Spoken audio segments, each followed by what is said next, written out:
একটা ছোট্ট গল্প বলাই। এক লোক তার ছেলেরে প্রতিদিন মাছ ধরে দিত, এভরিডে মাছ ধরে দিত। তো মাছ ধরে দিত, ছেলে মাছ খাইতো, মাছ খাইতে খাইতে ধরে দিত, লোকটা একদিন মারা গেছে আর কি। তো মারা যাওয়ার পরে তখন তার পর দিন থেকে ছেলে তো আর মাছ পায় না, অনেক চেষ্টা মেষ্টা করছে, মাছ ধরতে পারে না। লোকটার ভুল কি ছিল জানেন? লোকটার ভুল ছিল লোকটা রেডিমেড মাছ ধরে তারে দিত।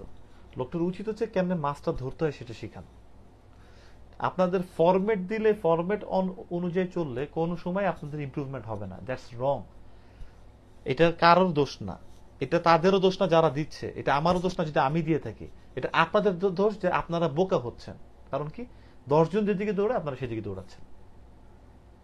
এই জন্যই আলটিমেটলি সবাই সাকসেসফুল হয় না। কেন সবাই সাকসেসফুল হয় না? কারণ সবাই ওই যে 20 জন এদিকে দৌড়াচ্ছে, আমি ওই দিকে যাই, এটা মনে ঠিক আছে, ওইটা ঠিক আছে, এটা এটা এরকম এরকম না ব্যাপারটা। বুদ্ধি খাটান।